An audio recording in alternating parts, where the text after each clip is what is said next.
Happy Book Talk Tuesday. So here at our school, we only have like one more day that kids can check out books, and then everything is due at the end of this week. But you guys, everyone has the public library all summer long. I mean, all year long. You have it all the time. So you can go pick up some of these great books and more at the public library. So I was looking at the National May calendar. You know, it's National what? Actually, it's National Strawberry Month. It's National Salsa Month. National Cheese Month. I'm gonna have to eat more cheese and salsa. Okay, so and strawberries. It's lots of things are happening in May. So one of the things is it's National Miniature Garden Month. I don't have a miniature garden, but I think they're so stinking cute. I have an actual vegetable garden that we're working on this year, and we are not very good at it. I need to do some reading to improve my gardening skills. But we do have in right now is this pollinator garden book, and I actually love watching bees just hover around flowers and just drink that delicious nectar and spread the pollen all over the place. I mean, this is how we have beautiful flowers everywhere.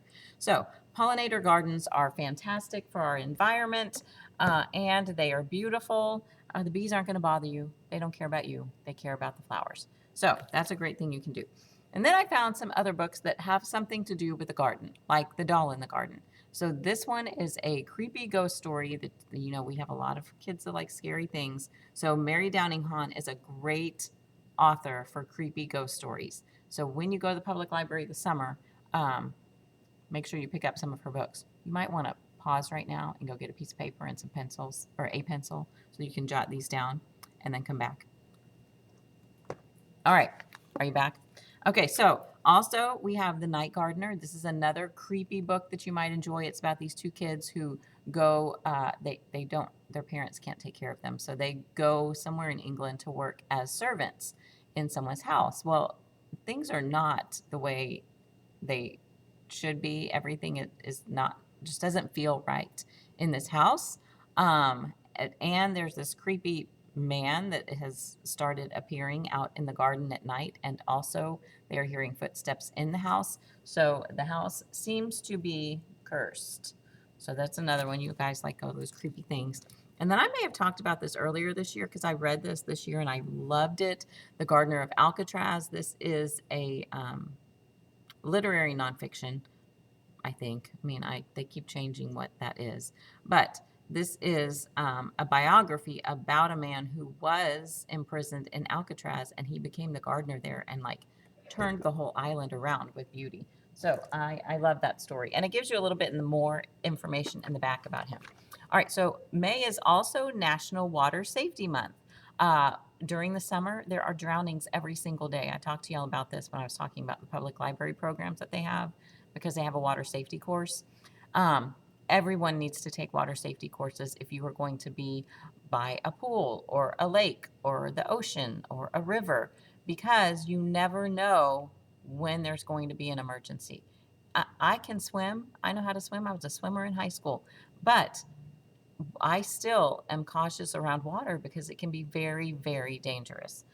So I don't, well, I do have a couple. So I have one about deep water. This is about a girl who goes out with her dad. He guides deep sea, um, oh my gosh, trips out into the ocean so people can do dives in the ocean.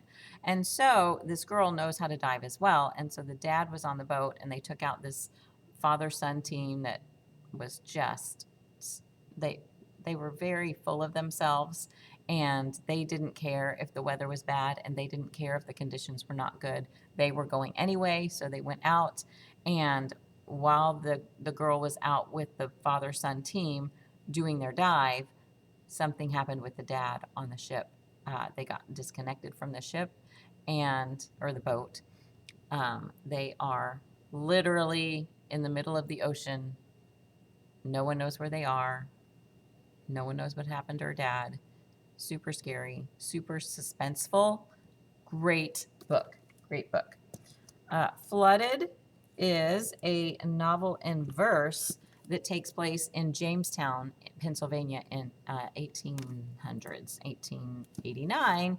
and it is about the town actually getting flooded, and I people lost their lives during this flood because it kind of came upon them pretty quickly. And then this one does not have to do with people drowning in water. It has to do with people finding this spring of water that will help them, that will make them live forever. Would you want to do that? Live forever? Pros and cons to that. So that's another great one. That's a classic, you guys, if you haven't read that one. Here's another one about diving. This is a 3-book series by Gordon Corman, and he has a group of, I think it's 4 kids go to have this cool dive adventure during the summer. Well, the people who are running this program are don't they seem like they're up to something. Something's not right, and they're where they are diving. There are just like so many sharks that are not nice sharks. I mean, these are dangerous. Sharks are not, they are dangerous if you're not careful. So you don't want to jump right in the middle of them. This is leading them to have an adventure that they never wanted to begin with. And the last one, A Long Walk to Water, we don't always realize it, but there are places in our world right now where people do not have water access easily. They walk hours. Like in this book, they were walking 8 hours a day just to go get water and bring it back. 8 hours a day. That's your whole day just to get water so that your family can have it to drink or to wash your dishes or your clothes or yourselves. We take for granted that we have water here, and this takes place during the Sudanese Civil War. It's actually 2 different points of view, so it's in the 1980s and like the 2000s, and it's 2 different stories, and it's really, really a great, great story if you haven't read it before. All right, so I hope you saw some things you like. Make sure you go to the public library and pick them up over the summer. You can listen on Sora or read on Sora for the district during the summer as well. But there are lots of options for reading over the summer. You guys have a great day and go read lots of books.